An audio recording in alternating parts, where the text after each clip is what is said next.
have earned both national and international acclaim, reflecting the breadth of his artistic vision and commitment to the performing arts.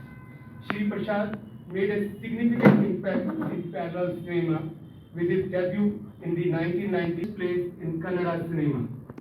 Over the years, he has contributed to several notable films, including national award-winning work, which stand as a testament to his artistic excellence and commitment to meaningful cinema.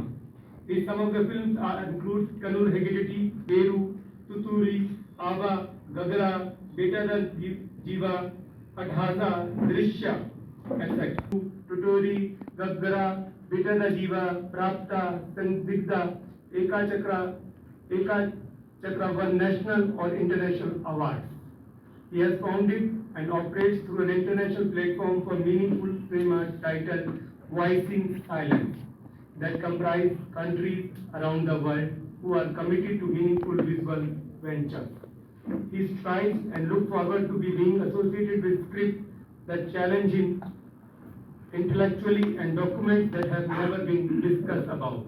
So I just want to say that we cannot find any bigger personality who can speak on this occasion about his influence of the book on him. So I just invite Dr. Shri K. Sujendra Prasad ji to just speak about that. ಒಂದು ತಾಸು ಕೊಟ್ಟಿರ್ಬೋದು ಒಂದು ತಾಸು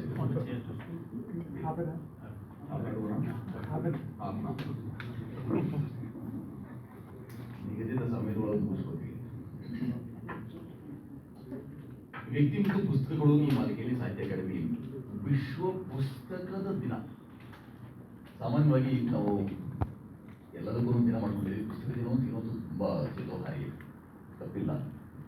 ಆದರೆ ಒಂದೇ ದಿನ ಪುಸ್ತಕ ಆಗಬಾರ್ದು. ಮೊನ್ನೆ ಒಂದು ಸಮೀಕ್ಷೆ ಪ್ರಕಾರ ಕರ್ನಾಟಕ ರಾಜ್ಯವೊಂದನ್ನೇ ಎತ್ತಿಕೊಂಡ್ರೆ ಆ ರಾಜ್ಯಗಳು ಬೇಗ ಭಿನ್ನವಾಗಿರಲಿಲ್ಲ. ಸರಿ, ಕರ್ನಾಟಕ ರಾಜ್ಯ ಒಂದರಲ್ಲೇ ಮದ್ಯದಂಗಡಿಗಳ ಸಂಖ್ಯೆ ಮತ್ತು ಪುಸ್ತಕಾಲಯಗಳ ಸಂಖ್ಯೆಗಳಿಗೆ ಒಂದಿಷ್ಟು ಅನುಪಾತ ನೋಡಿದಾಗ ಯಾರು ಅಥವಾ ಸ್ವಸ್ಥ ಸಮಾಜ ಅಂತ ಯಾರು ಸಹ ಹೌಹಾರಬೇಕಾದಂತಹ ಒಂದು ಸಂಖ್ಯೆ ಕಾಣುತ್ತೆ.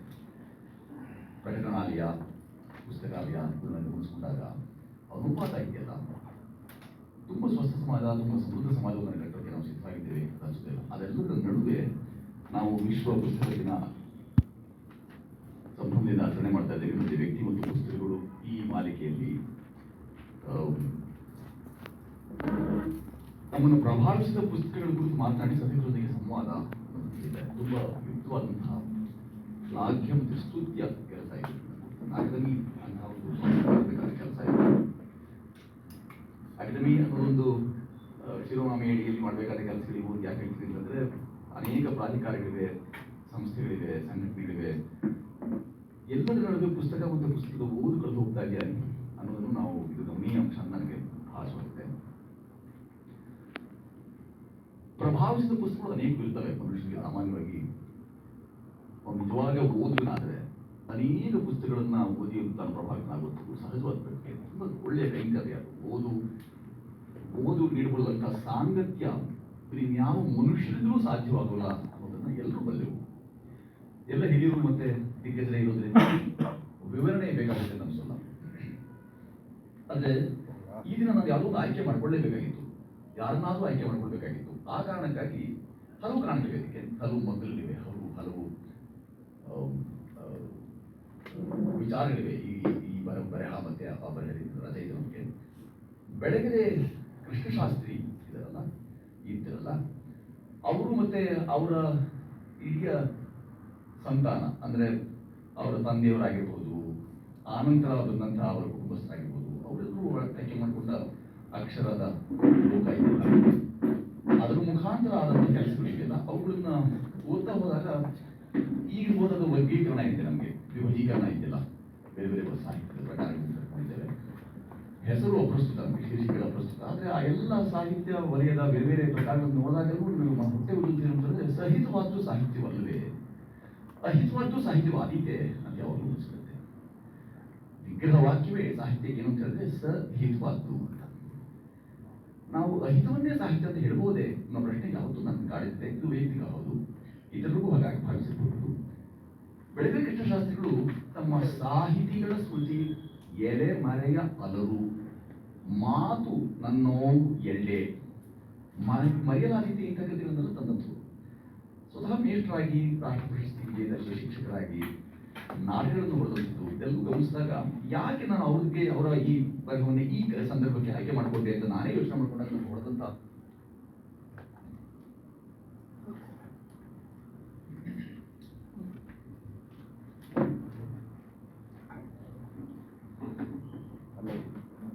ಶುಷ್ಕಕೋಶ ಕೊರತೆ. ಕೋಶ ಓದು ದೇಶ ಸುತ್ತು ಅಂತ ಹೇಳ್ತಾರೆ. ಈ ಕೋಶವೇ ಖಾಲಿ. ನನಗ್ಯಾಕೆ ಹಾಗನ್ನಿಸ್ತು ಅಂತಂದ್ರೆ, ಪ್ರಭಾವ ದಟ್ಟಾಗಿರಲಿ ಅಥವಾ ಪ್ರಭಾವ ನನಗನ್ಸೋದು ಕೆಲವು ಸಾಹಿತ್ಯ ಓದಿದಾಗ ಕೆಟ್ಟ ಅನಿಸ್ಬಿಡುತ್ತೆ, ಆದ್ರೆ ದಟ್ಟ ಅನ್ನೋ ಪ್ರಭಾವ ಇದೆ. ಅದು ಬಹಳ ಮುತುವರ್ಜಿಯಿಂದ ಸ್ವೀಕಾರ ಮಾಡಬೇಕು, ಆಕಾರವಿರದೆ ಸ್ವೀಕಾರ ಮಾಡ್ತಕ್ಕದಲ್ಲ ಅಂತ ಹಿರಿಯರು ನಮಗೆ ಹೇಳ್ಕೊಡ್ತಾರೆ. ನಮಗೆ ಒಂದು ಒಳ್ಳೆ ಆಕಾರ ಇದೆ ಅಂತ ಸ್ವೀಕಾರ ಮಾಡಿ, ಎಲ್ಲವನ್ನೂ ಓದ್ಕೊಡಿ. ಯಾವುದು ನಿಜವಾಗಿಯೂ ಸಂಬದ್ಧ ಸಾಹಿತ್ಯ, ಸಾಮಂಜಸ್ಯ ಉಳ್ಳದನ್ನ ನಾವು ಸಮಂಜಸ ಅಂತ ಕರ್ಕೊಂಡು ಸಾಮಂಜಸ್ಯ ಇರಬೇಕು ಮತ್ತು ಸಂಬದ್ಧತೆ ಇರಬೇಕು. ಅಂದ್ರೆ ಬರವಣಿಗೆಯೂ ಸಹ ಬದ್ಧತೆ ಇರಬೇಕು. ಇದನ್ನ ಪೀಠಿಕೆ ನಾನು ಹೇಳ್ತೀನಿ ಅಂತ ಹೇಳಿದ್ರೆ, ಬದ್ಧತೆಯೇ ಇರದಂತಹ ಒಂದು ಸ್ಥಿತ್ಯಂತರ ಕಾಲಘಟ್ಟದಲ್ಲಿ ನಾವಿದ್ದೇವೆ ಅಂತ ಭಾಸವಾಗುವಂತ, ಅಂದ್ರೆ ಪ್ರಮಾದಿನ ಬದುಕು ಬದುಕಿದ್ದೇವೇನೋ. ಅತೀತರಾಗಬೇಕಾಗಿತ್ತು ನಾವು. ಸಾಹಿತ್ಯ ಅಕ್ಷರ ಹೇಳಿ ಕೇಳಿ ನಾಶವಾಗುತ್ತು, ಒಮ್ಮೆ ದಾಖಲಾಗ್ಬಿಡ್ತು ಅಂತ ಹೇಳಿದ್ರೆ ಮುಂದಿನ ಕೆಲವು ಸಾವಿರ ವರ್ಷಗಳವರೆಗೆ ಈ ಅಕ್ಷರ ನಾಶವಾಗದ ಅಕ್ಷರ ಇದೆಯಲ್ಲ, ಈ ಅಕ್ಷರ ಅನೇಕರನ್ನ ತಲೆಮಾರುಗಳ ಪರ್ಯಂತ ಪ್ರಭಾವಿಸಬಹುದು ಅಂತ ಪ್ರಭಾವ ಉಳ್ಳದ್ದು ಅಂತ. ತೈಲಾದ್ರಕ್ಷೆ ಜಲಾದ್ರಕ್ಷೆ ರಕ್ಷೇತ ಶಿಥಿಲ ಬಂಧನ ಮೂರ್ಖದಸ್ತೆ ನರಾತವ್ಯಂಬೇವಂ ಪದದಿ ಪುಸ್ತಕ ಅಂತ ಹೇಳಿ, ಈ ನೆಲದ ಸೊಗಡು ಸೋಗುಲ ಗಮನಿಸಿದಾಗ ನಾವು ಯಾವುದೋ ಬೇರೆ ಬೇರೆ ಅನ್ಯಾನ್ಯ ಕಾರಣಗಳಿಗೆ ಅವನ್ನೆಲ್ಲ ಪಕ್ಕಕ್ಕಿಳಿಸಿ ನಾವು ಮಾಡಿದ ಕೆಲಸ ಏನಂತಂದ್ರೆ ಗುಂಪುಗಾರಿಕೆ ಮಾಡ್ಕೊಂಡ್ಬಿಟ್ಟು ಅನಿಸ್ಬಿಡುತ್ತೆ. ಆ ಥರದ ಗುಂಪುಗಾರಿಕೆಯಿಂದ ವಿಹಿತವಾದಂತಹ ಯಾವುದು ಮನಸ್ಸಿಗೆ ಮತ್ತೆ ಸಮಾಜೋನ್ನತಿಗಾಗಿ, ಅಭ್ಯುದಯಕ್ಕಾಗಿ, ಉತ್ಥಾನಕ್ಕಾಗಿ ಸಹಕಾರಿಯಾಗುತ್ತೋ ಅಂಥ ಸಾಹಿತ್ಯವನ್ನ ಈ ಪುಣ್ಯಾತ್ಮರು ಬರೆದು ಅನ್ನೋ ಕಾರಣಕ್ಕಾಗಿ ಮತ್ತೆ ನಾನು ಹೆಚ್ಚು ಒಡನಾಡಿದೆ ಅವರ ಜೊತೆಗೆ. ಸುಮಾರು 135 ವರ್ಷಗಳ ಪರ್ಯಂತ ಬದುಕಿದಂತಹ ಒಬ್ಬ ಮುಕುಂದೂರು ಸ್ವಾಮಿ ಅಂತ ಕಾಡ ಸನ್ಯಾಸಿ. ಆ ಸನ್ಯಾಸಿಯೊಟ್ಟಿಗೆ ಅವರು ಒಂದು ಸ್ಮೃತಿ ಚಿತ್ರ, ಏಗದಾಗೆಲ್ಲ ಐತೆ, ಯೋಗದಲ್ಲಿಯೇ ಎಲ್ಲವೂ ಇದೆ ಅನ್ನೋದರ ಅಪಭ್ರಂಶವನ್ನ ಏಗದಾಗೆಲ್ಲ ಐತೆ. ಎಷ್ಟು ಚೆನ್ನಾಗಿದೆ. ಸಾಹೇಬರು ಇಲ್ಲಿ ವೇದಿಕೆ ಕೂತ್ಕೊಂಡಿದ್ದಾರೆ. ನಮ್ಮ ಉತ್ತರ ಕರ್ನಾಟಕದಲ್ಲಿ ಸ್ವಲ್ಪ ಚೂರು ಸೊಗಡು ಭಿನ್ನ ಅಂತ ಅನ್ಸಿದ್ರು, ಆ ಭಿನ್ನ ಸೊಗಡಲ್ಲೂ ಸಹ ಅದ್ಭುತವಾದಂತಹ ಸಾಹಿತ್ಯವನ್ನು ರಚನೆ ಮಾಡಿದಂತಹ ಅನೇಕ ಹಿರಿಮೆ ಪಡೆದಂತವರು ಇದ್ದಾರೆ. ಅದು ಗರಿಮೆಗೆ ಇರಲಿಲ್ಲ ಯಾಕೆ ಅಂತ ಯೋಚನೆ ಮಾಡಿದಾಗೂ ಸಹ ನನಗೆ ಇವರು ತುಂಬ ಕಾಡ್ತಾರೆ. ಬೆಳಗೆರೆ ಶಾಸ್ತ್ರಿಗಳು ಅವರ ಸಂತತಿಯಲ್ಲಿ ಬಂದವರು ಬೇಕಾದಷ್ಟು ಬೇರೆ ಬೇರೆ ಕಾರಣಗಳಿಗೆ ಹೆಸರಾದ್ರು, ಆದ್ರೆ ಗುಣವನ್ನು ನಾವು ನೋಡ್ತೇವೆ. ಯಾವಾಗ ಗುಣಕ್ಕೆ ಮತ್ಸರ ಬೇಡ ಅಂತ ದೊಡ್ಡವರು ಹೇಳೋದು. ಅವಗುಣಗಳನ್ನು ಹೇಗೆ ಅಮಾನ್ಯ ಮಾಡ್ತೇವೆಯೋ ಹಾಗೆ ಗುಣಗಳನ್ನು ಮಾನ್ಯ ಮಾಡಬೇಕು ಅನ್ನೋದು ಒಂದು ನಿಯಮ ನಮ್ಮಲ್ಲಿ. ಈ ಯಮ ಮತ್ತೆ ನಿಯಮ ಇದೆಯಲ್ಲ, ನಾವು ಹೇಗೆ ಯೋಗದಲ್ಲಿ ಹೇಳ್ಕೊಳ್ತೇವೆ, ಯೋಗ ಸಮತ್ವಮಚ್ಯತೆಯನ್ನು ಹೇಳ್ಕೊಂಡಿದ್ದೀವಿ. ಆದ್ರೆ ಯೋಗಗಳು ಕೆಲವರಿಗೆ ಯೋಗ್ಯತೆ ಇರುತ್ತೆ, ಕೆಲವರಿಗೆ ಯೋಗವಿರುತ್ತೆ ಅಂತಾನೆ ದೊಡ್ಡವರು ಹೇಳ್ಬಿಟ್ಟಿದ್ದಾರೆ. ಕೆಲವರು ಯೋಗವಿತ್ತು, ಯೋಗ್ಯತೆ ಇರಲಿಲ್ಲ, ಯೋಗ್ಯತೆ ಇತ್ತು ಆದರೆ ಯೋಗವೇ ಇರಲಿಲ್ಲ ಅನ್ನೋ ರೀತಿಯಲ್ಲಿ. ಆದ್ರೆ ಇವರು ಒಂಥರ ಯೋಗಿ ಹಾಗೆ ಬದುಕಿದ್ರು ಸಹ ಯೋಗವಿಲ್ಲವೇನೋ ಅಂತ ಸಾಹಿತ್ಯವನ್ನ ಬೇರೆ ಬೇರೆ ಮಟ್ಟಕ್ಕೆ ಕೊಂಡೊಯ್ಯಲು ಸಾಧ್ಯವಾಗಿಲ್ಲ. ರಾಷ್ಟ್ರ ಪ್ರಸಿದ್ಧ ಶಿಕ್ಷಕರು ಹೌದು, ಅವರ ಸಾಹಿತ್ಯವನ್ನು ವ್ಯಾಪಕವಾಗಿ ಜನ ಓದ್ಕೊಂಡ್ಬೋದು ಹೌದು, ಎಲ್ಲ ಆದ್ರೂ ಸಹ ನಾವು ಈಗ ಅಕಾಡೆಮಿ ಅಂತ ಕರ್ಕೊಳ್ತೀವಲ್ಲ, ಆ ಹಂತಕ್ಕೆ ಅದನ್ನ ಎತ್ಕೊಂಡು ಕೊಂಡೊಯ್ಯಕ್ಕೆ ಸಾಧ್ಯ ಆಗಲಿಲ್ವೇ, ಅವರೇ ಮಾಡಿಲ್ವೇ ಅಥವಾ ಅವರದ ಆಯ್ಕೆ ಅದು ಆಗಲಿಲ್ವೇ, ಅವ್ರಿಗೆ ಆದ್ಯತೆ ಆಗಲಿಲ್ವೇ, ಇಂಥವೆಲ್ಲ ಪ್ರಶ್ನೆಗಳನ್ನ ನಾನು ಯಾವತ್ತೂ ಕಾಡಿದ್ರಿಂದ ನಾನು ಇದ್ರ ಬಗ್ಗೆ ಹೆಚ್ಚು ಮಾತಾಡಬೇಕು ಅಂತ ಯೋಚನೆ ಮಾಡಿರುತ್ತೆ. ಬೆಳಗೆರೆ ಕೃಷ್ಣಶಾಸ್ತ್ರಿಗಳು ಅವರ ತಂದೆ ಚಂದ್ರಶೇಖರ ಶಾಸ್ತ್ರಿಗಳು ತುಂಬ ಭಾವುಕ ಜೀವಿ. ಅವರ ಸಾಹಿತಿಗಳ ಸ್ಮೃತಿ ಕೃತಿಯಲ್ಲಿ ಬರೆದಂಥದ್ದು ನೋಡಿ ಗಮನಿಸಿದಾಗ ಅವ್ರ ಕೆಲಸವೇನಿರಲ್ಲ, ಅವ್ರ ದೇಶ ಸುತ್ತು ಕೋಶ ಹೊತ್ತು ನಾವು ಇಲ್ಲಿ ಹೇಳ್ಕೊಂಡ್ವಿ. ಕಾಲ್ನಡಿಗೆಯಲ್ಲಿ ಚಿತ್ರದುರ್ಗದಿಂದ ಯಾರಾದ್ರೂ ಗುಂಡಪ್ಪನವ್ರ ಮನೆಗೆ, ಮಾಸ್ತಿಯವ್ರ ಮನೆಗೆ ಬಂದಿದ್ದಾರೆ ಅಂತ ಹೇಳಿದ್ರೆ ಕೃಷ್ಣಶಾಸ್ತ್ರಿಗಳು ಅಥವಾ ಅವ್ರ ತಂದೆ ಚಂದ್ರಶೇಖರ ಶಾಸ್ತ್ರಿಗಳು ಅನೇಕ ದಿನಗಳ ಪರ್ಯಂತ ಕೇವಲ ಕಾಲ್ನಡಿಗೆಯಲ್ಲೇ ಉಟ್ಟು ಬಟ್ಟೆಯಲ್ಲಿ ಹಾಗೆ ನಡೆದುಬಿಡುವಂತಹ ಅವಧೂತ ಪರಂಪರೆ ಇದೆಯಲ್ಲ, ಇದು ತಾನು ಯಾಕೆ ಬದುಕಿದ್ದೇನೆ ಅನ್ನೋ ತೀವ್ರ ಸ್ಪಷ್ಟತೆಯೂ ಇದೆ. ಆದ್ರೆ ತಾನು ಏನ್ ಬೇಕು ಆದ್ಯತೆಯೂ ಹೋದಾಗಿದೆ. ಗುಂಡಪ್ಪನವರಂತ ಮನೆಗೆ ಬಂದು ಅಥವಾ ಮಾಸ್ತಿ ವೆಂಕಟೇಶ್ ಅಂತವ್ರಿಗೆ ಯಾರಾದ್ರೂ ದೊಡ್ಡ ಸಾಹಿತಿಗಳಲ್ಲಿ ದೊಡ್ಡ ಹೆಸರಿದೆ ಅಂಥವ್ರ ಮನೆಗಳಿಗೆ ಬಂದು ನಿಮ್ಮನ್ನು ನೋಡಿ ನಮಿಸಬೇಕಾಗಿತ್ತು ಅಷ್ಟೇ ಅನ್ನೋ ಈ ಸಂಸ್ಕೃತಿಯನ್ನ ನಾನು ಅವರ 97ರ ಹೃದಯದಲ್ಲಿ ಅವ್ರನ್ನ ಕರ್ಕೊಂಡು ಎಲ್ಲ ಕಡೆ ಅಡ್ಡಾಡಿದಾಗ ನನಗೆ ಗೊತ್ತಾಗಿದ್ದು, ಹೀಗೆ ಬದುಕೋದುಂಟೆ, ಬದುಕನ್ನು ಹೀಗೆ ಸಾರ್ಥಕಪಡಿಸ್ಕೊಳ್ಳೋದುಂಟೆ. ಅಧ್ಯಾತ್ಮ ಹೇಳುತ್ತೆ ಬದುಕನ್ನ ಸಾರ್ಥಕಪಡಿಸಿಕೊಳ್ಬೇಕು ಅಂತ.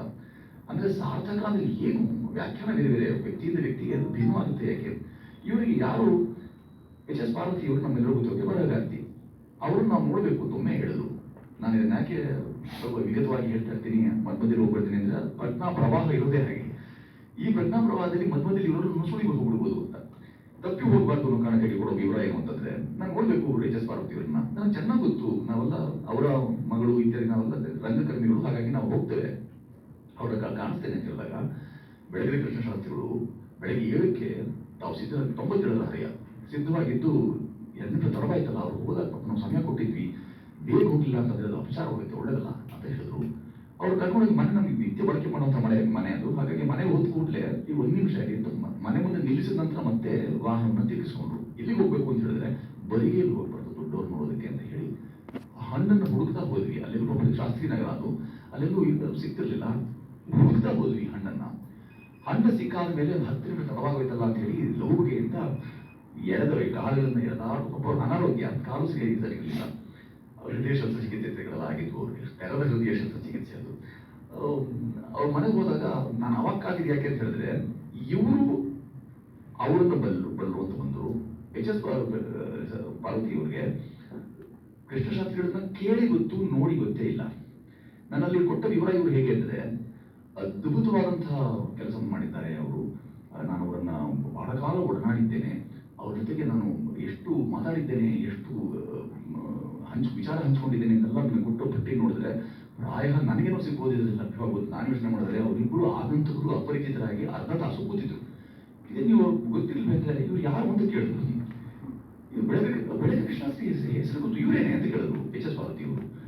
ಇವರು ಶಾಸ್ತ್ರಿಗಳು ಹೇಳ್ತಾರೆ, ನಿಮ್ಮನ್ನು ನೋಡಿ ನಾನು ಧನ್ಯನಾದೆ ಅಂತ. ಪಾಪ ಅವ್ರು ಏನು ಸಾಷ್ಟಾಂಗ ಪ್ರಣಾಮ ಮಾಡ್ತಾರೆ, ಕೈ ಹಿಡಿದು ನಮಿಸ್ತಾರೆ, ಏನೆಲ್ಲ ಆಗ್ತಾ ಇದೆಯಲ್ಲ ಇದು ಯಾಕೆ, ಇದು ಹೇಗೆ ಅಂತ ಹೇಳಿದ್ರೆ, ಇಲ್ಲ ನಾನು ಅವರ ಬರಹದಿಂದ ನಾನು ತುಂಬಾ ಮೆಚ್ಚಿಕೊಂಡವನು ಅಂತ ಹೊರಗೆ ಬಂದ ಮೇಲೆ ಶಾಸ್ತ್ರಿಗಳು ಹೇಳಿದ್ರು.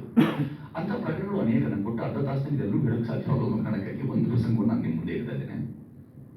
ಇದರ ವಿದ್ವಜ್ಜನರನ್ನ, ವಿದ್ವತ್ ಲೋಕವನ್ನ, ಸಾರಸ್ವ ಲೋಕಕ್ಕೆ ಆತುಕೊಂಡವರನ್ನ ಅವ್ರು ಹೋಗಿ ಕಂಡುಕೊಂಡಂತಹ ಪ್ರತಿ ಇದೆಯಲ್ಲ, ಸಂಪತ್ತಿ ಇದೆಯಲ್ಲ, ಈಗಿನ ಕಾಲಕ್ಕೆ ನಿಜವಾಗಿಯೂ ಅಕ್ಕಪಕ್ಕದ ಮೇಲೆ ಇದ್ದಾಗಲೂ ಸಹ, ಉದಾಹರಣೆಗೆ ಸಾಹಿತ್ಯ ಅಕಾಡೆಮಿ ಕಂಬಾರ ಮನೆಯಲ್ಲಿ ಇರೋದು ಕಲಾವಿದರು ಪರಸ್ಪರ ಎಷ್ಟು ಹೊತ್ತು ಮಾತಾಡ್ಕೊಳ್ತೀವಿ ಅಂತ ಕೇಳಿ ನೋಡಿ, ಪರಸ್ಪರದ ಮಾತೇ ಇರೋದಿಲ್ಲ. ಇಂತಹ ಸ್ಥಿತಿಯಂತ ಕಾಲಘಟ್ಟ ಅಂತ ಹೇಳೋದಕ್ಕಾಗಿ ನಾನು ಈ ಮಾತನ್ನು ಹೇಳಿದೆ. ಅವರು ಬರೆದಂಥ ಮರೆಯಲಾದೀತೆ ಅನ್ನೋ ಕೃತಿಯಲ್ಲಿ ಅದೆಷ್ಟು ಒಳ್ಳೆಯ ಶೀರ್ಷಿಕೆ ನೋಡಿ, ಮರೆಯಲಾದೀತೆ. ಸ್ವತಃ ಅವರು ಬರೆದದ್ದಲ್ಲ, ನಾನು ರವಿಕುಮಾರ್ ಚಂದ್ರಿಕಾ ಅವರಿಗೆ ಹೇಳಿ ಬರೆಸದ್ದು. ಈ ಮರೆಯಲಾದಿ ಕೃತಿಯಲ್ಲೂ ಸಹ ಎಂತೆಂಥ ಪ್ರಸಂಗಗಳ ಬಗ್ಗೆ ಬರೀತಾರೆ ಅಂತ ಹೇಳಿದ್ರೆ, ನಿಜವಾಗಿಯೂ ಅಂಥ ಒಂದು ಸಮಾಜ ಇರುತ್ತೆ, ಅದು ಸಾಧ್ಯವಾಗ್ಬೋದೆ, ನಾವು ಗೊತ್ತು ಸಾಧ್ಯವೇ ಆಗುದಿಲ್ವೇ ಮತ್ತೆ ಅಂತ ಎಲ್ಲ. ಹಯಾತ್ ಸಾಹೇಬರು ತಾಪ ಊರು ಪಟೇಲರ ಜೊತೆಗೆ ಅವ್ರು ಕರ್ಕೊಂಡು ಬಂದು, ಇವ್ರು ನೋಡಿ ನಮ್ಮ ಊರು ಪಟೇಲರು ಇರ್ತಾರೆ, ಅವ್ರನ್ನ ಪರಿಚಯಿಸಿದಾಗ ಗುಡ್ಡಪ್ಪನವರು ಒಳಗೆ ಬಂದು ಹೇಳಿ ನಾನು ಸ್ನಾನ ಮಾಡಿ ಬರ್ತೇನೆ ಅಂತ ಹೇಳಿದ್ರೆ, ಅವ್ರು ಒಳಗೆ ಬಂದು ಹೊರಗೆ ಅವರು ಇದರಲ್ಲಿ ಬಾಗಿಲಲ್ಲಿ ಕೂತ್ಕೊಂಡಿದ್ದು, ಯಾಕೆ ನೀವು ಅಲ್ಲಿ ಕೂತ್ರಿ ಅಂತ ಗುಡ್ಡಪ್ಪನವ್ರು ಗದರಿದ್ದು, ನೀನು ಜಾತಿ ಕೇಳಿದ್ನೋ ಅಥವಾ ನೀನು ಯಾರು ಕೇಳಿದ್ನೋ ಅಂತ ಇವ್ರು ಹೇಳಿದ್ದು. ಅದಾದ್ಮೇಲೆ ನೀವು ನಮ್ಮ ಊರು ದೇವನೂರು, ಹೀಗೆ ದೇವನೂರಿಗೆ ಮಾಡುವಂತಹ ಸಾಹಿತ್ಯ ಪರಿಷತ್ನ ಒಂದು ಸಾಹಿತ್ಯದ ಕೆಲಸ ಕೈಕರ್ಯ ಅದರಿಗೆ ಬರಬೇಕು ಅಂತ ಹೇಳಿದ್ದು, ಹಾಗೆ ಬರೋಕ್ಕೆ ಸಾಧ್ಯವಾಗದೇ ಬರೋದನ್ನ ಹೇಳಿದ್ದು. ಖಂಡು ತುಂಡವಾಗಿ ಗುಂಡನ್ನು ನಾನು ಬರೋದಿಲ್ಲ, ಯಾಕೆಂದ್ರೆ ನೀವು ನನ್ನ ಮಾತು ಪಾಲಿಸಿರೋ ನಿಮ್ಮ ಮಾತನ್ನ ಪಾಲಿಸೋದ ಅಗತ್ಯ ಇಲ್ಲ ಅನ್ನೋದು ಸಿದ್ಧಾಂತ ಇದೆಯಲ್ಲ. ಇದೆಲ್ಲ ಹೊರತಾಗಿ ಸಿದ್ಧಾಂತ, ಈ ಥರದ ರಾಧಾಂತ ಇವೆಲ್ಲ ಹೊರತಾಗಿ ದಾಖಲಾಗ್ತಾ ಹೋಗುವಂಥ ಸಂಗತಿಗಳಿಗೆಲ್ಲ ಅವು ನನ್ನನ್ನು ತುಂಬ ಪ್ರಭಾವಿಸಿದೆ. ಯಾಕೆಂತಂದ್ರೆ ಆ ಥರದ ಬದುಕಾಗಲಿ, ಆ ಥರದ ಜೀವನ ಪ್ರೀತಿ ಆಗಲಿ, ಆ ಥರದ ನಲ್ಮೆ ಆಗಲಿ, ಆ ಥರದ ಬಾಂಧವ್ಯವಾಗಲಿ ಈ ಕಾಲಕ್ಕೆ ನಮಗೆ ಕಾಣಿಸಿರುವುದು ದುರ್ಲಭವಾಗಿ. ನಾವು ಸಾಹಿತ್ಯ ದೃಷ್ಟಿಗೆ ಉತ್ಕೃಷ್ಟ ಮಟ್ಟದ ರಚನೆ ಮಾಡಿದಾಗೂ ಸಹ ಸಾಹಿತ್ಯ ಅಕಾಡೆಮಿ ಪ್ರತಿ ವರ್ಷ ವಾರ್ಷಿಕವಾಗಿ ಕೊಡುವಂಥ ಎಲ್ಲ ಪ್ರಶಸ್ತಿ ಪಾರಿತೋಷಗಳನ್ನು ನೋಡ್ತೀವಿ. ಆ ಎಲ್ಲ ಸಾಹಿತ್ಯವನ್ನು ಗಮನಿಸಿದಾಗ ಆ ಎತ್ತರಕ್ಕೆ ನಿಲ್ಲುವಲ್ಲ ಅಂತ ಯಾವತ್ತೂ ನನಗೆ ಅನಿಸಿದೆ. ಇದನ್ನು ನಾವು ವೈಯಕ್ತಿಕವಾಗಿ ಹೇಳ್ತಿದ್ದೇನೆ. ಆ ಥರದ ಪುಸ್ತಕಗಳು, ಆ ಥರದ ಜನ, ಮತ್ತೆ ಹಾಗೆ ಸಾಹಿತ್ಯವನ್ನು ಆದುಕೊಂಡವರು, ಅವರು ಸಾಹಿತ್ಯಗಳು ಅಂತ ಕರ್ಕೊಂಡು ಅಂತಂದ್ರೆ, ನಾವು ಆಗಲೇ ಹೇಳ್ಕೊಂಡಾಗೆ ತೈಲಾದ ರಕ್ಷೆ ಅಂತ ಈ ಪುಸ್ತಕಗಳಿಂದ ನಾವು ರಕ್ಷಿಸಬೇಕು. ಯಾಕೆ, ಯಾವುದರಿಂದ ಅಂತ ಹೇಳಿದ್ರೆ, ಎಣ್ಣೆ ಯಾವುದು ಶಿಥಿಲಗೊಳಿಸುತ್ತೋ ಪುಸ್ತಕವನ್ನ ಅದನ್ನು ರಕ್ಷಿಸಬೇಕು ಅಂತ ಈ ಸುದ್ದಿ ಹೇಳುತ್ತೆ. ಅಷ್ಟಲ್ಲದೆ ಈ ಸುದ್ದಿ ಹೇಳೋದು ತೈಲಾದ್ರಕ್ಷೆ, ಜಲಾದ್ರಕ್ಷೆ, ನೀರು ಮತ್ತೆ ಇತ್ಯಾದಿಗಳಿಂದ ರಕ್ಷಿಸಿಲ್ಲ ಅಂತಂದ್ರೆ ಪುಸ್ತಕ ಹಾಳಾಗಿ ಹೋಗಿದೆ. ಯಾಕಂದ್ರೆ ಪುಸ್ತಕ ಮಸ್ತಕ ಬರೋಮುನ್ನ ಪುಸ್ತಕ ಹಾಳಾಗಿ ಹೋಗಬಾರ್ದು ಅನ್ನೋದು ಒಮ್ಮೆದು. ರಕ್ಷೆಯ ಶಿಥಿಲ ಬಂಧನ ಅಂತ ಹೇಳ್ತಾರೆ. ಪುಸ್ತಕ ಒಂದು ಶಿಥಿಲವಾಗಬಾರ್ದು, ಶಿಥಿಲ ಬಂಧನಕ್ಕೆ ಒಳಗಾದ ರೀತಿಯಲ್ಲಿ ಪುಸ್ತಕವನ್ನು ಕಾಪಾಡಿಕೊಳ್ಳಿ ಎಲ್ಲ ಮಾರ್ಮಿಕವಾಗಿ ಹೇಳ್ತಾರೆ. ಇದೆಲ್ಲವೂ ಈಗಾಗಲೇ ಕೃತಿಯಲ್ಲಿ ತುಂಬಾ ಮಾರ್ಮಿಕವಾಗಿ ಬರುವಂತಹ ಅನೇಕ ತಾರ್ಕಿಕ ಸಂಗತಿಗಳನ್ನು ಗಮನಿಸಿದಾಗ ನನಗನ್ಸುವಂಥದ್ದು, ಆ ಥರದ ಪ್ರತಿ ಪದದ ಬಹುವರ್ಥ, ಪ್ರತ್ಯಕ್ಷ ಪ್ರತಿಪದವನ್ನು ಅನೇಕ ಕೋಟಿ ಗರ್ಭಿತ ಪ್ರತಿಭಾತಿ ಸುಧಾರಾಭಿ ಗ್ರಂಥಾಲ್ ತತ್ವಾಯ ನೋಚ್ಯತೆ ಅಂತ ಇಷ್ಟು ಚೆನ್ನಾಗಿ ಹೇಳ್ಬಿಟ್ಟಿದೆ. ಪ್ರತಿ ಪದಕ್ಕೆ ಪ್ರತಿ ಅಕ್ಷರಕ್ಕೆ ಅನೇಕ ಅರ್ಥಗಳಿವೆ ಅನ್ನೋದನ್ನು ಹೇಳಿದ್ದಾರಲ್ಲ. ಒಂದೇ ಪದಕ್ಕೆ ನಾನಾ ಅರ್ಥಗಳನ್ನು ಹುಡುಕ್ತಾ ಹೋಗ್ತಾರೆ. ಅವರ ಹುಡುಕಾಟ ಅನ್ವೇಷಕ ಬುದ್ಧಿ ಇದೆಯಲ್ಲ, ಅದು ಅವರನ್ನ ಅವರ ಬರೆಗಳನ್ನ ಅವರ ಬರಹಗಾರರಾಗಿ ತುಂಬಾ ಭಿನ್ನವಾಗಿ ಹೇಳ್ತಾರೆ ಅನ್ನೋದನ್ನು ನಾನು ಕಂಡುಕೊಂಡ ಸತ್ಯ. ಗಗ್ಗರಗಪ್ಪ ಅನ್ನೋದು ಮರ್ಯಾದೆ ಕಡೆ ಬರೀಕೊಡ್ತಾರೆ. ಈಗ ಕಳ್ಳತನ ಮತ್ತು ಈಗ ಇರುವಂತಹ ಅಪರಾಧ ಪ್ರಕ್ರಿಯೆ ಪ್ರಕರಣಗಳನ್ನು ಗಮನಿಸಿದಾಗ ನಮಗೆ ಇದೇನಯ್ಯ ಇಂಥ ಅಪರಾಧಗಳು, ಯಾರಾದ್ರೂ ತಂದೆಯನ್ನೇ ಮಗ ಕೊಂದುಬಿಡ್ತಾನೆ, ತಾಯಿಯನ್ನೇ ಮಗ ಹಾಕ್ತಾನೆ, ಈ ಥರದಲ್ಲಿ ಯೋಚನೆ ಮಾಡ್ತಿರ್ಬೇಕಾದ್ರೆ ಗಗ್ಗರಗಪ್ಪ ಅನ್ನೋ ಕಳ್ಳನ ಕುರಿತಾಗಿ ಅವರು ಮಹಿಳಾ ರೀತಿಯಲ್ಲಿ ಒಂದ್ ಕಡೆ ದಾಖಲಿರ್ತಾರೆ. ಏನದು ಅಂತ ಹೇಳಿದ್ರೆ, ಗಗ್ಗರಗಪ್ಪ ಆ ಕಡೆ ಸುಳ್ದ ಅಂತ ಹೇಳಿದ್ರೆ ಆ ಮನೆಯಲ್ಲಿ ಕಳ್ಳತನ ಶತಸಿದ್ಧ ಅನ್ನೋ ಪರಿಸ್ಥಿತಿ ಇದ್ದಾಗ ಒಂದು ಮನೆಯಲ್ಲಿ ನಡೆಯದಂತ ಯಾವುದೋ ಒಂದು ಕಾರ್ಯಕ್ರಮ, ಅದು ಆ ಕಾರ್ಯಕ್ರಮದಲ್ಲಿ ಮಕ್ಕಳಿಗೆಲ್ಲ ಮನೆ ಮೈಮೇಲೆಲ್ಲ ಆಭರಣಗಳನ್ನ, ಚಿನ್ನಾಭರಣಗಳನ್ನ ಅವರ ಹಾಗೆಲ್ಲ ಹಾಕಿ ಮನೆ ಆಟಕ್ಕೆ ಬಿಟ್ಟಿದ್ದಾರೆ. ಅಂಗಳದಲ್ಲಿ ಮನೆಯೊಳಗೆ ಅವು ಎಲ್ಲರೂ ಅವರು ಕೆಲಸವನ್ನು ಮಾಡ್ತಾ ಇಟ್ಬಿಟ್ಟಿದ್ದಾರೆ. ಆದರೆ ಅದರಲ್ಲಿ ಗಗ್ಗರಗಪ್ಪ ಹಾಗೆ ಸುಳಿದು ಹೋಗಿದ್ದಾನೆ. ಒಂದು ಮಗು ಕಣ್ಮರೆ ಆಗ್ಬಿಟ್ಟಿದೆ. ಇಡೀ ಊರು ಆ ಮಗುಗಾಗಿ ಹುಡುಕಾಡಿದೆ. ಆ ವಿವರಗಳನ್ನು ಮಹಿಳೆಯರಿಲ್ಲ ಸರಿ. ಗಗ್ಗರಗಪ್ಪ ಅವನು ಕಳ್ಳ, ಅವನು ಆ ಕಡೆ ಸುಳಿದು ಹೋದ್ರೆ ಸಾಕು ಅವನ ಮನೇಲಿ ಕಳ್ತನ ಆಗುವಂಥ ಪರಿಸ್ಥಿತಿಯಲ್ಲಿ ಚಿನ್ನದ ಆಭರಣಗಳನ್ನು ಜೊತೆಗೆ ಇದ್ದಂತಹ ಒಬ್ಬ ಮಗುವನ್ನ ಅಂಗಳದಲ್ಲಿ ಬಿಟ್ಟು ಇವರು ತಮ್ಮ ಗಮನಕ್ಕೆ ತಾವು ಎದ್ದು ಬಿಟ್ಟಿದ್ದಾರೆ. ಮಗು ಕಣ್ಮರೆ ಆಗ್ಬಿಟ್ಟಿದೆ. ಇಡೀ ಊರು ಮಗು ಹುಡುಕ್ತಾ ಹೋಗಿದೆ.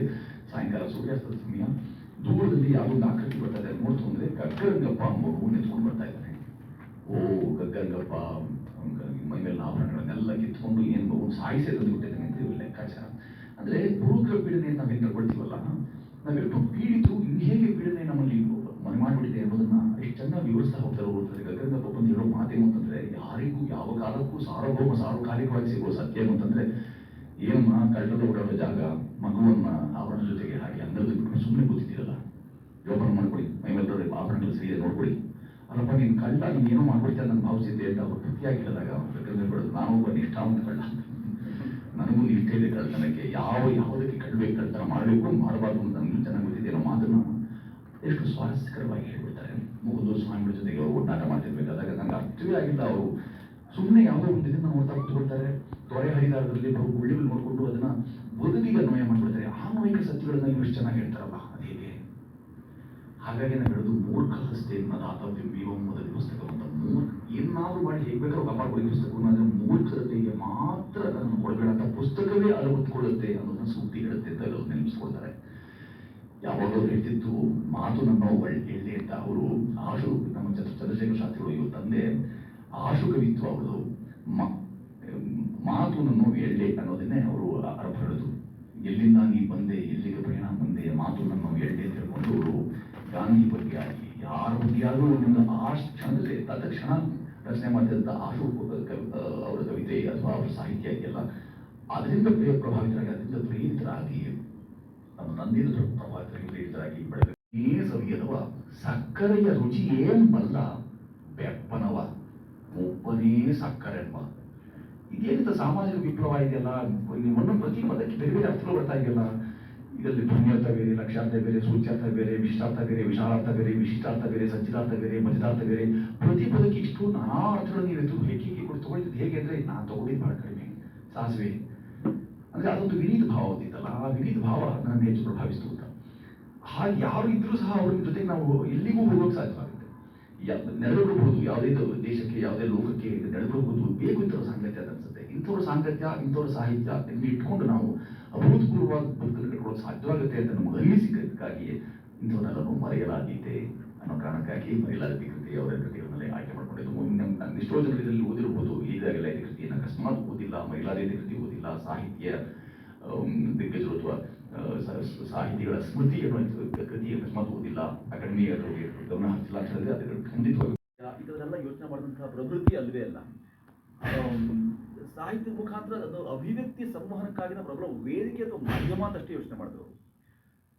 ಬಹಳ ಮುಖ್ಯವಾಗಿ ಒಂದು ಸಾಹಿತ್ಯ ನಾನೇಕೆ ಸಾಹಿತ್ಯ ಆಗಬೇಕು ಅಂತ ಅನೇಕರು ಪ್ರಕಟಣೆಯನ್ನು ನೋಡಿದ್ದೇವೆ ನಾವು. ಆದರೆ ಅದು ಸಹ ಒಂದು ಜಿಜ್ಞಾಸೆಯಾಗಿ ಇವರು ಜಿಜ್ಞಾಸು ಎಂಥವ್ರು ಅಂತ ಹೇಳಿದ್ರೆ, ಮುಕುಂದೂರು ಸ್ವಾಮಿಗಳನ್ನ ಮತ್ತೆ ಅವ್ರ ಚಿಂತನೆ ಮತ್ತು ಅವರ ಆಲೋಚನಾ ಕ್ರಮಗಳನ್ನ ನಾನು ಹೇಗೆ ಯಾವ್ದಾದ್ರು ದಾಖಲಿಸಿ ಬರುವ ತಲೆಮಾರುಗಳಿಗೆ ಅದು ಉಪಕಥನಾಗಿಸ್ಬೇಕು, ಅವ್ರು ಯಾಕೆ ಇದನ್ನು ಓದ್ಕೋಬೇಕು ಅನ್ನೋ ಚಿಂತನೆ ಅಷ್ಟೇ ಇತ್ತು. ಅಷ್ಟಲ್ಲದೆ ಈ ಪುಸ್ತಕದ ಮರುಮುದ್ರಣ ಮಾಡಿದಾಗೆಲ್ಲರೂ ಹೇಳ್ತಾ ಇದ್ದಿದ್ದು, ಇದೊಂದು ನಮ್ಮ ಅಪ್ಪ ಹೇಳಿದ 4 ಮಕ್ಕಳ ಅಕ್ಷರದ ಆಸರೆ ನೀನಾಗು. ಅವ್ರ ಕೈಯಲ್ಲಿ ತೋರಿಸಿದ ಈ 4 ಬೆರಳುಗಳು ನನಗೂ ಹಾಗೆ ಅನ್ನಿಸ್ತಾ ಇವೆ. ನನಗೆ ಈಗ ನಡೀತಾ ಇದ್ದಂಥ ಕಣ್ಣಾಲಿಗಳನ್ನು ತುಂಬಿಕೊಂಡು ಈ 4 ಜನರಿಗೆ ಅಕ್ಷರಕ್ಕೆ ನೀ ದಾರಿಯಾಗು ಅಂತ ಹೇಳಿದ ಆ ಅಕ್ಷರಕ್ಕೋಸ್ಕರವೇ ನಾನು ಈ ಶಾಲೆ ನಡೆಸೋಕ್ಕೋಸ್ಕರವೇ ಈ ಪುಸ್ತಕವನ್ನು ಮರುಮುದ್ರಣ ಅಂತ ಹೇಳಿದಾಗ ನನಗೆ ಅನಿಸಿದ್ದು ನಿಜವಾಗಿಯೂ ನಿಜವಾದ ಪ್ರಭಾವ ಅದು ಅಂತ. ಒಳ್ಳೆಯ ಉದ್ದೇಶಕ್ಕಾಗಿ ಒಳ್ಳೆಯ ಕಾರಣಕ್ಕಾಗಿ ಒಂದು ಕೆಲಸ ಮಾಡ್ತಾ ಇದ್ದಾರಲ್ಲ ಅವರು. ಆ ಪುಸ್ತಕ ಪ್ರಕಟಣೆ ಮಾಡ್ತೀನಿ ಅಥವಾ ಪುಸ್ತಕ ನಾನು ಬರಿತೇನೆ ಯಾಕೆ ಅಂತ ಹೇಳಿದ್ರೆ ಅದು ಬಹಳ ಸ್ಪಷ್ಟತೆ ಇದೆಯಲ್ಲ, ತೀವ್ರ ಸ್ಪಷ್ಟತೆ ಅದು. ಅಂತ ಆ ಸ್ಪಷ್ಟತೆಯ ನಡುವೆ ತಾವು ಸಾಹಿತಿಗಳ ಸ್ಮೃತಿ ಅಂತ ಹೇಳಿದಾಗ ಈ ಎಲ್ಲ ಸಾಹಿತಿಗಳನ್ನು ಸಹ ನಾವು ಯಾಕೆ ಮರೆಯಬಾರದು ಅಥವಾ ಮರಿಬೇಕೋ, ಮರೆಯದೇ ಉಳಿಸ್ಕೊಳ್ಬೇಕಾದಂಥ ಆಸ್ತಿ ಯಾವುದು ಅನ್ನೋದನ್ನ ತುಂಬಾ ಚೆನ್ನಾಗಿ ಅರ್ಥ ಮಾಡ್ಕೊಂಡಿದ್ರಲ್ಲ ಬೆಳಗೆರೆ ಕೃಷ್ಣಶಾಸ್ತ್ರಿಗಳು. ಅವ್ರ ತಂದೆ ಬೆಳಗೆರೆ ಕೃಷ್ಣಶಾಸ್ತ್ರಿಗಳು ಮತ್ತೆ ಅವ್ರ ತಂದೆ ಚಂದ್ರಶೇಖರ ಶಾಸ್ತ್ರಿಗಳು ಬೇಲೂರು ಹಳೆಗಳು ಅಂತ ಜಾಗದಲ್ಲಿ ಹೋಗ್ಬಿಟ್ಟು ಆ ಮದನಿಕೆಯರು, ಆ ಶಿಲಾಬಾಲಿಕೆಯರ ಹಿಡಿದು ಅಲ್ಸೂರು ಮಾತ್ರ ಬೆಳಗಿನ 9 ಗಂಟೆಗೆ ಕೂತಿದ್ದೇವೆ. ಸಾಯಂಕಾಲ 4 ಗಂಟೆ ಆಗಿದೆ, ಹೆಸರು ಬರಲಾಯಿತು, ಹಿರಿಯರು ಕಾಯ್ತಿದ್ದಾರೆ, ಅವರು 92 ವರ್ಷ ಎಲ್ಲ ಹೇಳಾಯ್ತು. ಈಜಾನಿ ಸಿಂಗ್ರು ಇವ್ರನ್ನ ಕರ್ಕೋತಾಯೂ ಇಲ್ಲ, ಅವ್ರು ಬಂದು ಮಾತಾಡಿಸೋರು ಇಲ್ಲ. 9 ಗಂಟೆಗೆ ಬಂದು ಸಾಯಂಕಾಲ ಆಯ್ತು, ದೊಡ್ಡವರು ಬೇರೆ ಕೆಲಸಗಳಿರುತ್ತೆ. ಏನು ಅವರ ಚಿಂತನೆ, ಅವರ ಕ್ರಮ ಹೇಗಿದೆ ಅಂತಂದ್ರೆ ದೊಡ್ಡ 3 ಕೆಲಸಗಳಿರುತ್ತೆ. ನಾವು ಹೇಳುವುದಿದ್ದೇವೆ, ನಾವು ಅವರಿಗೆ ಪೂರ್ವ ಸೂಚನೆಯನ್ನು ಕೊಟ್ಟೆ ಹೋದಂಥದ್ದು, ದಿಢೀರತ್ತು ಪ್ರವೇಶ ಮಾಡುವಂಥದ್ದು ಅಲ್ಲ. ಕೊಟ್ಟ ನಂತರ ನಮಗೆ ನಮ್ಮ ಸಿಟ್ಟಿರುವುದರಲ್ಲಿ ಪೂರ್ವ ಸೂಚನೆ ಕೊಟ್ಟಾಗಿದೆ, ಹಿರಿಯರು ಬಂದಿದ್ದಾರೆ, ನಾವು ಪರವಾಗಿಲ್ಲ ಬಿಡಿ, ಅವರಾಗ ನಾವು ಒಂದು ಔಪಚಾರಿಕವಾಗಿ ಹೇಗಿದ್ದೀರಿ, ಚೆನ್ನಾಗಿದ್ದೀರಿ ಅಂತ ಕಳಿಸ್ಬಿಟ್ರು ಆಗ್ತಾ ಇತ್ತು. ಅದೇನು ಸಭೆ ನಿರಂತರ ಸಭೆ ಅಂತ ನಾನು ಹೋಗ್ಬಿಡ್ತೀನಿ, ಬರ್ತಿರೋ ಇರೋ ಅಂತ ಜಗಳ ನಮ್ಮದು ಶಾಸ್ತ್ರಿಗಳು ಇಲ್ಲ, ತಾಳ್ಮೆ ಬೇಕು, ಮನುಷ್ಯನಿಗೆ ಸಮಯ ಬೇಕು. ಮುಖಂದು ಸ್ವಾಮಿಗಳು ಇದನ್ನೇ ಹೇಳ್ತಾ ಇದ್ದು, ಅವನೇನ್ ಮಾಡ್ತಾನೆ ಬಿಡೋ ಅಂದ್ರೆ ಅಲ್ಲಿ ಕೂತ್ಕೊಂಡು ಪ್ರಸಂಗ ಹೇಳ್ತಾರೆ. ಮುಖಂದು ಸ್ವಾಮಿಗಳು ಒಂದ್ಸರಿ ಕೂಡೆ ಕಲ್ಲಿಗೆ ಅದು ಬಿದ್ದು ಅವ್ರ ಮೊಳಕಾಲುಗಳು ಹಾಳಾಗುವಂತೆ. ಹಾಗಾಗಿ ಒಂದು ಬಲ ಮೊಳಕಾಲು ಸಮಸ್ಯೆ ಆಗಿದೆ. ವೈದ್ಯರು ಹೋಗಿ ಚಿಕಿತ್ಸೆ ಮಾಡ್ತಿದ್ದಾರೆ. ಅವ್ರು ಮುಕುಂದ ಸ್ವಾಮಿಗಳು ಹೇಳ್ಬೇಕಾದ ಮಾತೇನು, ಎಡಮೊಳಕಾಲನ್ನ ನೋಡ್ಕೊಂಡು ಲೇ ನೋಡು ಅವನಿಗೆ ಎಂಥ ಧೀಮಂತ ಅವನಿಗೆ ಸ್ವಾಮಿ ನಿಮ್ಗೆ ಎಷ್ಟು ಸ್ವಾಮಿ ಸಂಬಳ, ಡಾಕ್ಟರ್ ಕೇಳಿಸಿರೋ ಪ್ರಶ್ನೆ, ನಿಮ್ಗೆ ಎಷ್ಟು ಸ್ವಾಮಿ ಸಂಬಳ? ನಾನು ಈ ಜಿಲ್ಲೆಗೆ ತುಂಬಾ ದೊಡ್ಡ ವೈದ್ಯಾಧಿಕಾರಿ, ನಾನು 5,000 ರೂಪಾಯಿ ಸಂಬಳ. ನೋಡ್ತೀಯಾ, 5,000 ರೂಪಾಯಿ ಸಂಬಳ ಇರೋರು ಅವನ ಸೇವೆ ಮಾಡ್ತಾರೆ, ನಿಮ್ಗೆ ಭಾಗ್ಯ ಇದ್ದ ಮೊಳಕಾಲನ್ನ ಅವ್ರು ಕೇಳ್ಕೊಳ್ತಾರೆ. ಅಂದ್ರೆ ನಮ್ಗೆ ಇದರಿಂದ ಅರ್ಥವಾಗುವಂಥದ್ದು ಒಂದು ಪ್ರಸಂಗ ಅಂತ ಅನ್ಸ್ಬಿಟ್ರು ಸಹ, ನಮ್ಗೆ ಇಲ್ಲಿ ನಗು ಬಂದರೂ ಸಹ ಆಳಕ್ಕೆ ನೋಡಿದಾಗ ನನಗೆ ಅನ್ಸುವಂಥದ್ದು ಎಂತ ಮಹತ್ವದ ಸಂಗತಿಗಳು ಹೇಳ್ಬಿಟ್ರಲ್ಲ ಇವರು. ಏನನ್ನ ಮೂಡಿಸ್ತಾ ಇದ್ದಾರ, ಏನಾದ್ರೂ ನಮ್ಗೆ ಬಹಳ ಒಂದು ಪ್ರವಚನ ರೀತಿ ಹೇಳ್ತಿದ್ದಾರೆ, ಉಪನ್ಯಾಸ ಮಾಡ್ತಿದ್ದಾರೆಯಾ?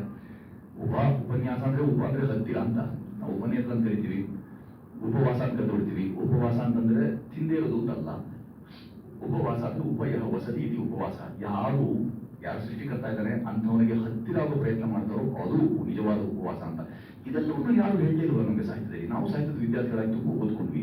ಅದು ಇಂಥವೆಲ್ಲವನ್ನು ಬರೀ ಇಂಥ ಸಾಹಿತ್ಯದಲ್ಲಿ ಮಾತ್ರ ಕಾಣಿಸಿಕೆ ನನಗೆ. ಅದು ಕೇವಲ ಅಧ್ಯಾತ್ಮ ನಮಗೆಲ್ಲ ಇದು, ನಾವು ಕಾದಂಬರಿ ಬರೆದ್ವಿ, ಕಥೆ ಬರೆದ್ವಿ, ಟಿಪ್ಪಣಿ ಬರೆದ್ವಿ, ಟೀಕೆ ಬರೆದ್ವಿ, ವಿಮರ್ಶೆ ಬರೆದ್ವಿ, ಎಂತ ವಿಮರ್ಶಾತ್ಮಕ ಸಾಹಿತ್ಯ ಹೇಳುದು ಅನೇಕ ಸಾಹಿತ್ಯ ಪ್ರಕಾರಗಳನ್ನ ಪ್ರಭೇದಗಳನ್ನ ಓದ್ಕೊಂಡ್ವಿ ನಾವು.